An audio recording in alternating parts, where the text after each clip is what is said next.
Hello, everybody, and welcome back to another episode of Lawbogadas with your co-hosts, Missy Duarte and Connie Pena. We are two lawyers, Latinas, moms on a mission to help bring awareness and perspective about the issues important to you. I'm Missy Duarte, and I am a licensed attorney in both New Jersey and Florida, and my office is in Hackensack, New Jersey, where I specialize in representing accident victims in the area of personal injury law. And I'm Connie Pena. I'm a licensed attorney in the state of Florida, practicing out of the Tri-County area in the areas of family law and family-based immigration, helping families and individuals transition into new phases of their lives. So welcome back, or if you're just joining us, bienvenidos, welcome. Definitely follow us, Lawbogadas, on all platforms.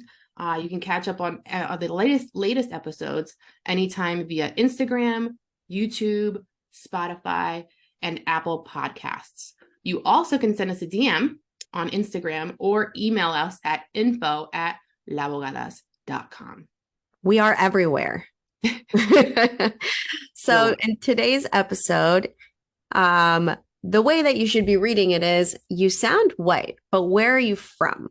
And this is it seems simple, again, a simple comment, but we go back into all of these issues that it creates for people like you and me. Mm-hmm. So, let's talk about how the sounding white comment and the where are you from comment, right? And how these two questions, comments, however you want to take it, how they really affect, I guess, our sense of identity, sense of belonging, a sense of our path, and maybe even our future opportunities, right? Because all of this kind of goes together into who we are and, just everything that we have looking forward. So, Missy, in terms of, let's start off with the first one, sounding white. Who usually makes those kind of comments in your experience? Non-white people. Have you experienced that yourself? People ask you that or make that comment? I mean, it's not really a question.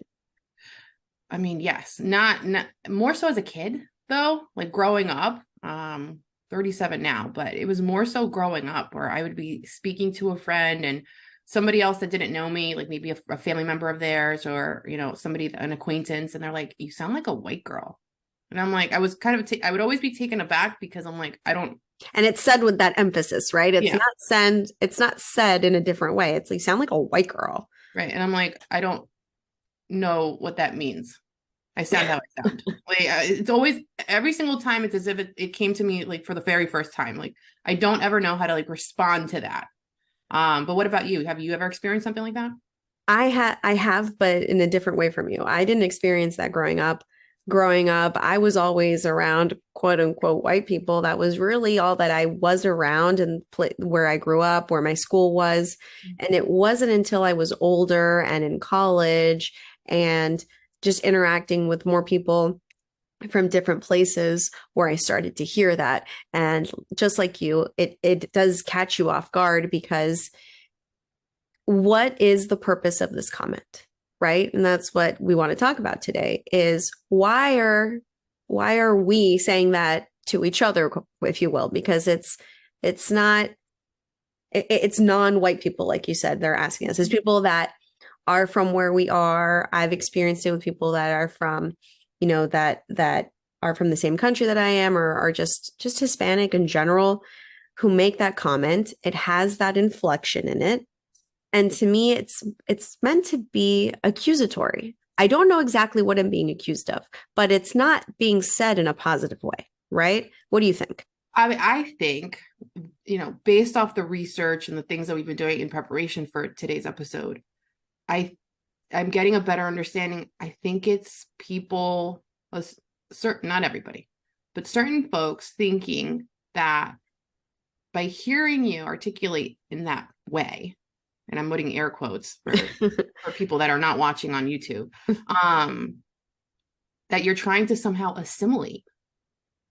And I'm like, and when I'm say assimilate, like assimilate into white culture. Right. Or that you are somehow trying to detach yourself from your background and who you're supposed to be. Correct. Right. Correct. Yeah, I mean, I take it, when I've responded to it, thinking back, I've responded in a way of just sometimes laughing it off, because the person that's saying it is obviously someone that I know, and I don't feel the need to be confrontational about something that shouldn't be. But at the same time, it's just something that keeps circling in your head, like, what are you trying to say to me? Right? Yeah. I from my perspective, I'm getting this information, I'm getting this question as a kid. So this is in the process of you're trying to figure out who you are, like, right? You're developing, you're going through changes, you're trying to figure out, why is what's happening with my body, all of these things. And now in addition to that, I have this added layer of like, I sound like a white person or I sound like a white girl. And I'm like, when I would hear that, I wouldn't get defensive, but I would ask, like, what do you mean? Like, I almost had to defend my position. I'm like, well, I mean, this is how I grew up. I went to school here, small town in Jersey. I don't know what else to tell you. Like, this is just Right. who I am. Right. Because this is about who you are as a purpose, as a Right. person, because it's very much about, what you sound like and what you look like is, is who you are. Right. And that can be very confusing. And especially when you're younger, school is very cliquey. Like, what group are you in? Are you like, I was at like Abercrombie, Right. right? Hollister with my, I don't think I had a puka shell necklace, but I may very well have wanted one. I was gonna say you definitely wanted one. We all did. We all did. You either had it or you wanted it. Right, with my layered shirts, right? The lace cami underneath, that Yeah. whole thing. How But I many of them did digress. you wear? I digress. I Yeah, digress. right.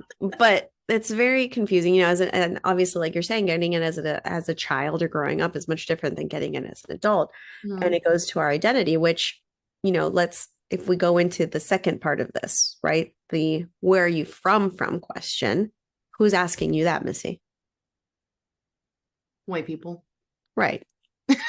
Right. And now we have, I believe, if you really want to analyze it, even though I'm sure a lot of people don't do it, but you have quote unquote our people saying, you sound white. And then we have quote unquote non our people saying, yeah, you said, but where are you from? Because I know you look a certain way. Right. Right. So you must be not from here, which I don't know what here is because Right. people look different all across America. Right.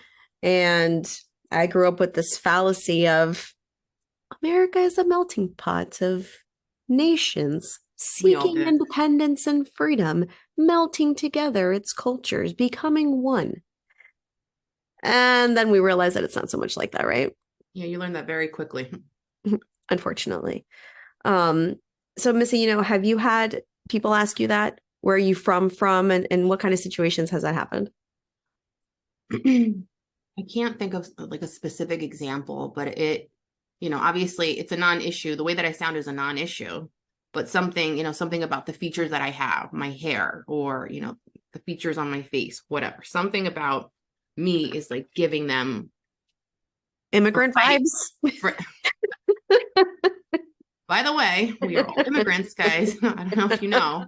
By Like, the way, but we were just talking about this before, we started, like, absent you being, Native American, like, right, some type of indigenous population that has been severely killed off.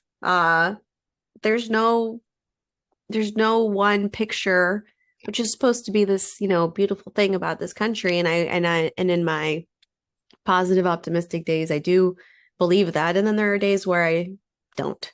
right. But yeah. But no, I reality. get that question from somebody, they want to know where I'm from. And I'm like, if we're where I'm from, I don't even know what that means. Can I just start there? Because that could Yeah. mean a number of different things. Like, where did I grow up? Where is my family from? Because I was born in the US, so I'm a natural born citizen. So, like, where is this going? So that question that gets invited, then I back in turn, I'm like, I ask them a question. Well, what does that mean? Because for everybody, it's different. So I'm trying to better understand what the perspective is. on that. So that's generally those situations when it comes up. I can't think of a specific example, but it comes up enough. Yeah. I've even had it happen at jobs I've had Yes. with employers. And the funniest part to me is that I've been around you long enough. You're obviously speaking to me. You hear how I sound. Then the where are you from question gets asked. And I wasn't actually born here, but I might as well have been. I was only like 2 years old when I moved here. And then I get the follow-up of, you don't even have an accent. Why would I have an accent? I've been here since I was 2 years old. I mean, I already knew how to speak, but toddler, right? But I feel the same way, that there's also, just like with the sounding white comment, what is your question and what does it go to?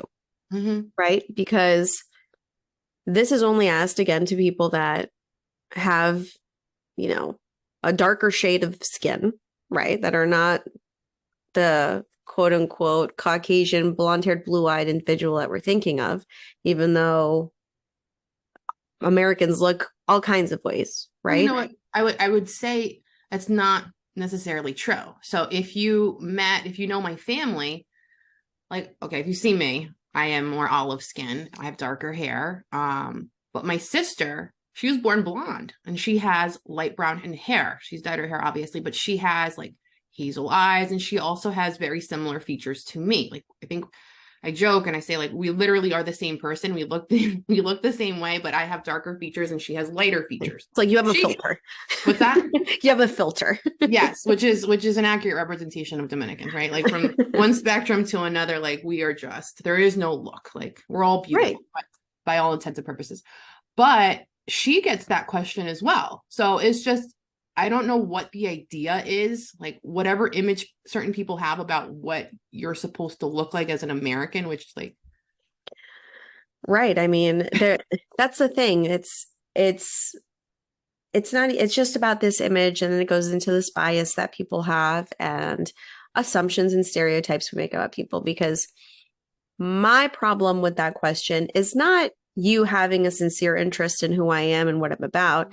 It's more so that the timing of the question is always, at least in my experience, is in the beginning of our interaction, which makes me feel as though you're asking me to, grab your mental file of, based off of my answer, this is who you are and what I know about you. And it may look, perhaps it's not meant that way, but that's the only reason why you would ask that, because I don't just meet people for the first time and ask them where are they from for no reason. I mean, who cares where your parents are from or this and that if it's not relevant to our conversation? I mean, I also get it from another perspective. Now that I'm thinking about it, like when I'm walking into like a deposition, sometimes if I'm meeting like a new adversary and we're getting to know each other, it makes for conversation. It's a bit of an icebreaker. So I've, received that question in that perspective. So I get what you're saying. I think sometimes it's not always ill-intended, but it does kind of, in the back of my mind, I'm like, okay, here we go. Right. It's not always, but sometimes I'm like, okay, we're doing it. And you know what, that there is some kind of, not ill intention, but some kind of stereotype is going on in the back of someone's head when, let's say, I'm asked that question, where are you from? Oh, South Florida. If it's followed up of, but where are you from? Then it's kind of like going into something more than just saying hello to people at some kind of convention where there's people all over the state and you don't know where they practice, right? Because that's a different kind of remark. So, but ultimately, Missy, where does this leave us, right? Because we're getting it from both sides.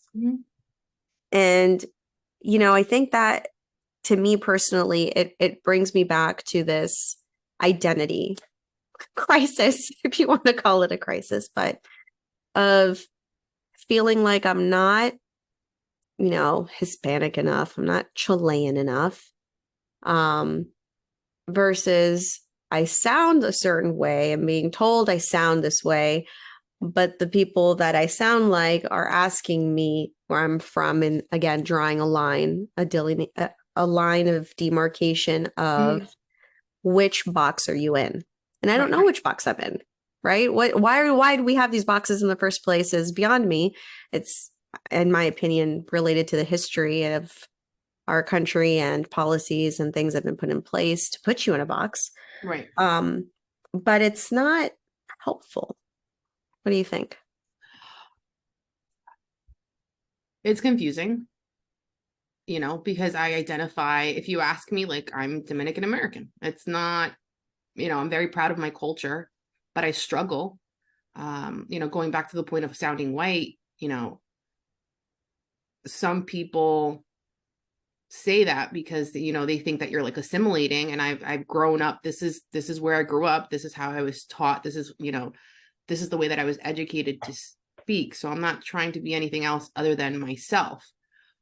But that same group, to me, I'm like, okay, you're kind of taking a knock at me, like you're kind of like demoting me, if you will, taking a few notches off my belt because I don't have an accent or I don't sound Dominican. And I'm not saying que lo que, all this like jargon that we normally use, which I do utilize, but it's not necessarily appropriate to like what we're doing at the moment.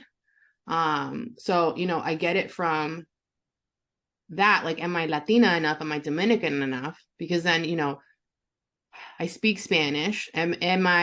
Is my Spanish good enough? And that makes me very self-conscious about it. So I'm very intentional about practicing, and I want to make sure that I'm pronouncing words correctly. So I feel like I'm not Latina enough, but I'm also in this other box where it's like I'm not American enough because I have these features.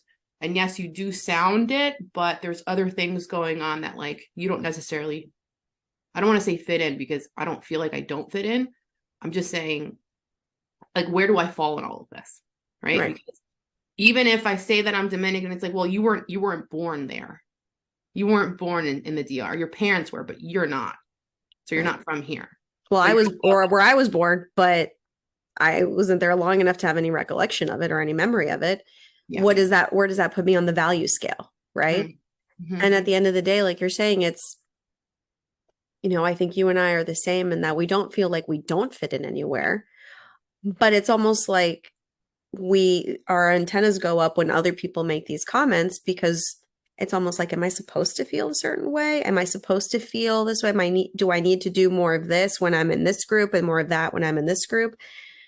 Because at the end of the day, I'm just me. And, we didn't get into that before about assimilation, but with the sounding white thing, there's two sides to that coin as well, right? Yeah. Yeah. You and I are on the same side of it, which is this is who I am. And this is what I sound like based off of my life experience and just who I've been around. Right.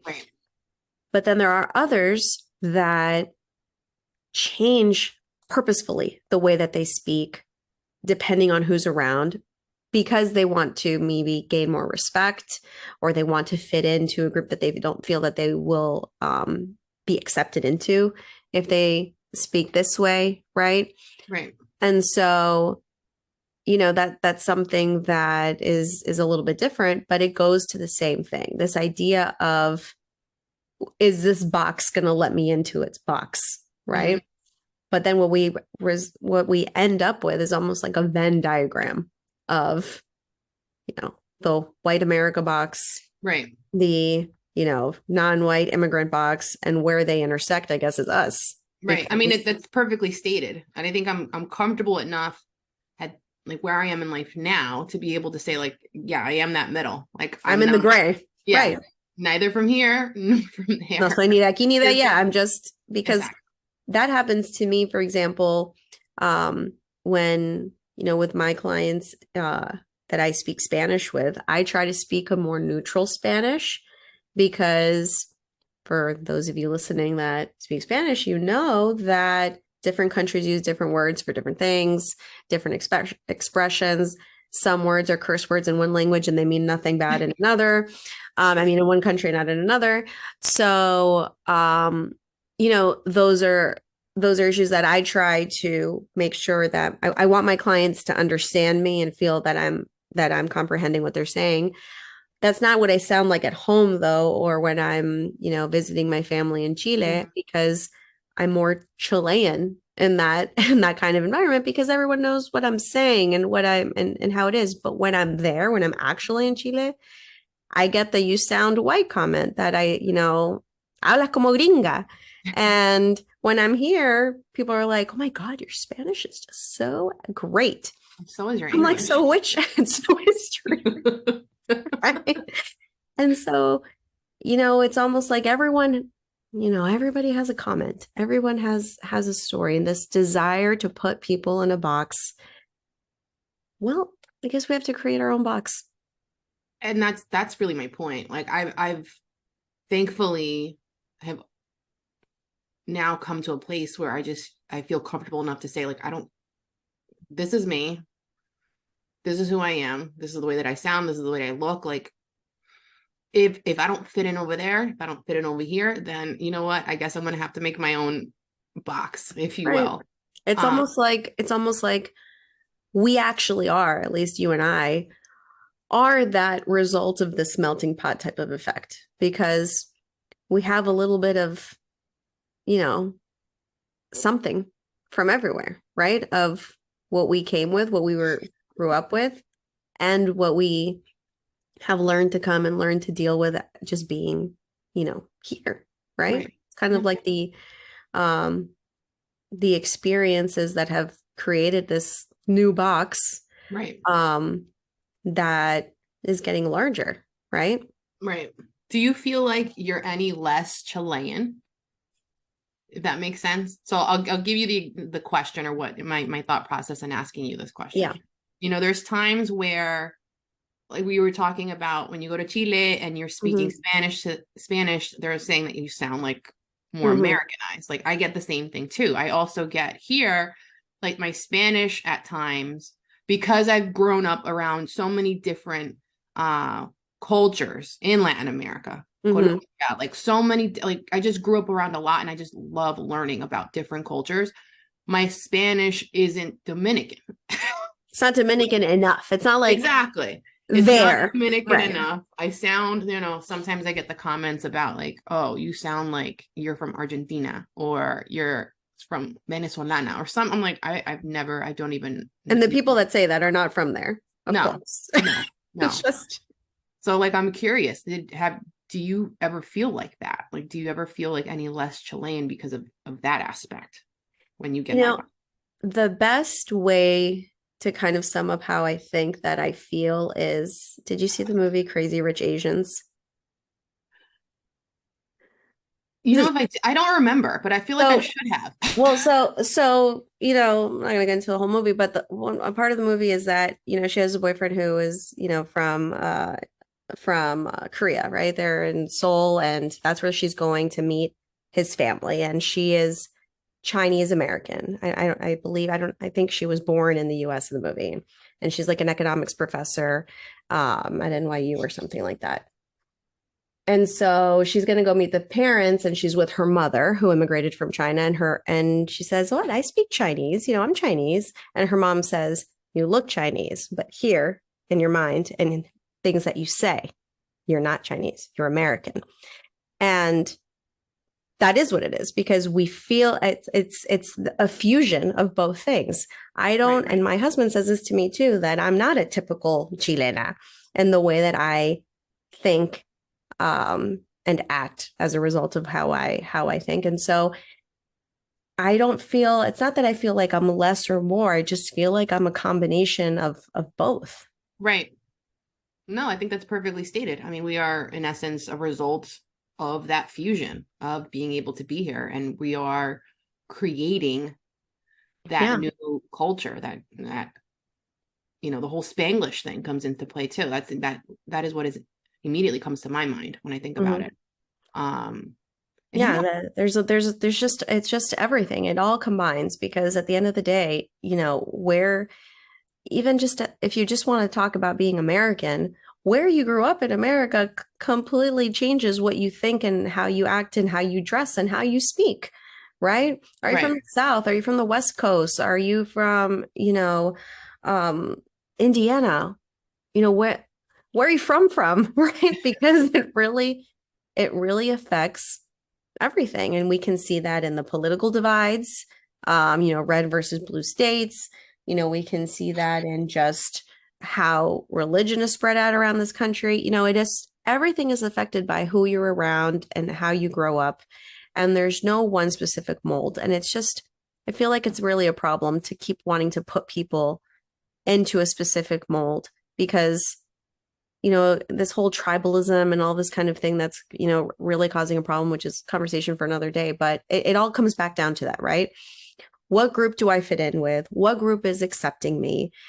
Which group do I want to be in? Right. Right. Because there's also that part of it, right? Of I don't want to be in this group. I don't like why? Because I don't like how this group is treated or how this group is looked at or the stereotypes that come along with this group. So I'm going to change things about myself so that the group that I want to be in, for whatever reason that may be, takes me in or lets me be in there, right?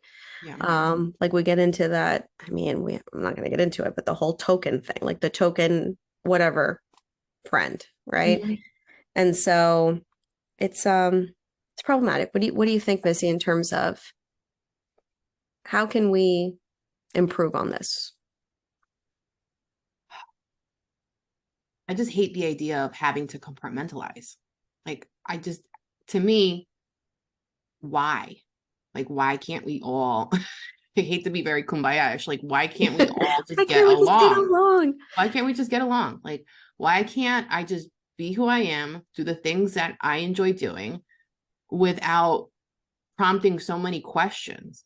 And I Right. feel like that's only something that happens here. Like, I don't hear about this happening in London. I don't hear about this happening in other countries. I don't know about you, but I'm like, there's so much emphasis here, I feel like, to compartmentalize people Mm-hmm. into certain categories. I'm like, why? Well, perhaps that doesn't happen there though, because like we were saying about America supposedly being like a melting pot, other countries are not melting pots.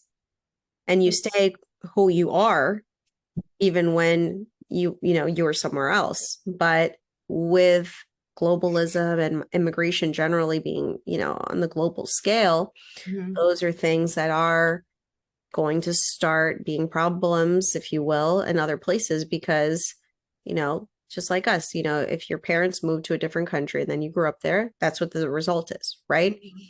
Um, this it's just like a fear of other people or our non-understanding, or at the end of the day, what I think is more so about stereotypes, and we need to stop with that in general. It doesn't matter what it is that you're talking about. It doesn't matter if you're referring to someone's ethnicity or the country they're from, whatever, because I know that, I mean, I can speak for like Latin America or South America in particular. You are not the same if you're Chilean or from Argentina or from Colombia. You are not the same. You don't eat the same foods. You don't speak the same way. You don't have the same accent. Right. And so we also don't kumbaya over there. But No, I mean, but it's true. You're it's I do wish I've always been very interested in other cultures and other people, and that's how I started, wanting to learn more languages, not because it effectively did anything for me, but I just found it so interesting. And that's something that I love about traveling, is going to the typical places and seeing the typical things and understanding how their school systems work and how their thought processes work and all of these other things. I find it fascinating, but right. perhaps we need more of that. Perhaps we need to promote more people being wanting to travel and wanting to learn more about people, because yes, where you're from says a lot about you, but at the same time, it doesn't say anything about the person as an individual. True. Or also putting more people that look like us into certain positions. And in order to do that, resources, like internships, especially in the legal field. Look, predominantly people don't look like us, like you and I. Yeah. So, how do we get more people into these positions so that it's not so like neat, it's not like new, right? It's not such a nuanced kind of thing, and then prompting all these questions. Right, which is when we get into, and this is clearly a topic for another day, but right. the whole just being a female attorney. Are you the court reporter? Are you a witness? Not the default to you're the lawyer, even though I'm wearing a suit, right? And holding files. I have the best story for that. I literally have the best story for that. And I have to share it because it's just that ridiculous. I had a deposition scheduled at a police station for a police officer. I already know what the rules are. I am probably going to be the only female attorney, probably more than likely going to be the only minority in the room. So as I do, because I also don't look my age, I'm told I look a lot younger. So then that's a whole nother thing. So I got the age thing, I got the gender issue, and I have, me being a minority. Okay, fine. Trifecta. What's that? Trifecta. Exactly. So I walk into the police station. They let me know where, what room the deposition is being held in. And sure enough, there's two gentlemen. They're white. Two gentlemen sitting there with the officer. I already know they're attorneys. I walk in with my work bag.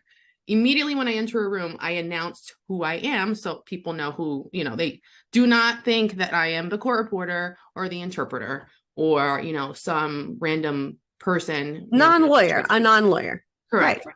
So, I say, I'm Missy Duarte. I'm, here on behalf of the plaintiff. And I sit down. Exchanging, I'm getting exhibits from one of the attorneys. I'm like, oh, this is so nice. This is what we should be doing at the beginning of a deposition, giving me the exhibits to look at. And I'm like, wow. And he keeps telling me what he's going to mark them, unbeknownst to me. And I later figure out that he thought I was the court reporter. Okay, fine.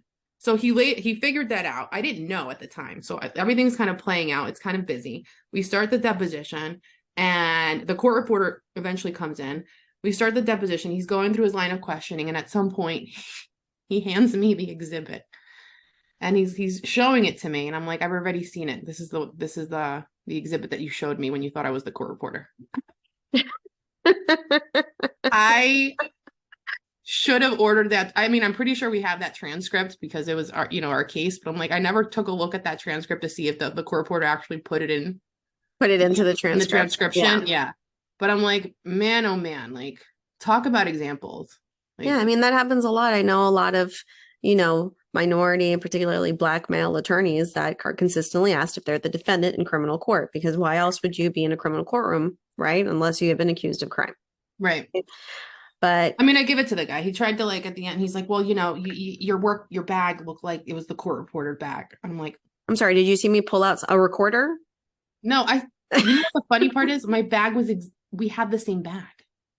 Oh, that's great. We had the exact same bag. And I just looked at him and I just kind of scoffed, brushed it off. Cause I'm like, you know what? Maybe people should just stop making an excuse and just say sorry. Right. Just say sorry and move on. But don't give me some crap about, oh, because of your this. Oh, because no, just say sorry about that and move on. Right. That would be a lot better, in my opinion, than trying to give me some excuse of why that, went through your mind. But, I think in terms of just for our listeners and other people, there's two people probably, I hope, listening to this, in the sense of the people that have experienced what we've experienced and the people that are like, I never thought of that as this result of my statement, right? Whether you're the one saying you sound like a white girl versus, the person saying, where are you from though? Can you elaborate on that? And to perhaps, if you're thinking of saying that question or making that statement, don't, unless it's relevant, right? Say it in a way that we understand why you're asking. It's related to our conversation. If I say, oh, when I grew up eating empanadas, you're like, oh, you ate empanadas. Really? Where are you from? Because lots of countries make empanadas. That would be relevant. I don't think I've ever said that in conversation, but that would be relevant. Right. But when I say, hi, I'm Connie Pena. Hi, nice to meet you. Yeah, no, I'm from Florida. Oh, but where are you from? Where do we go from here? So, we'd love to, I think that we could talk about this for a long time, Missy, but I think that at the end of the day, this is just about bringing awareness and perspective to people who are to know for other people that feel like this, you're not alone. Right. And for those of you that had no idea you make people feel this way, perhaps consider that, right, moving forward. And, for anybody listening that wants to share your experience with us, send us a DM, send us an email, leave a comment. Right. I know that this happens to a lot of people and has been done by a lot of people, and what you think should be done. Yeah. Or like is your perspective any different? Have your experiences been any different than what we've discussed, or, what Connie and I have experienced, in our own, personal lives when dealing with this topic? Let us know, hit us up, email us at info@lawbogadas.com, or just, slide into those DMs, guys, and let us know what your questions and comments are when it comes to this topic. And really, what other topics do you guys want to hear about and discuss? What other things are coming up in your life, that you want to, bring attention to, or, at least to say, hey, like, is this something that you're dealing with? So definitely follow us. Thank you so much again for joining us today for another wonderful episode. As always, Connie, it's always super fun to do this with you. Always a pleasure. Thanks, Missy. And again, we are Lawbogadas, two lawyers, Latinas, moms on a mission to bring awareness and perspective about the issues important to you. So we will catch you next time. Catch you on the flip side, guys. Yeah. Bye. Bye.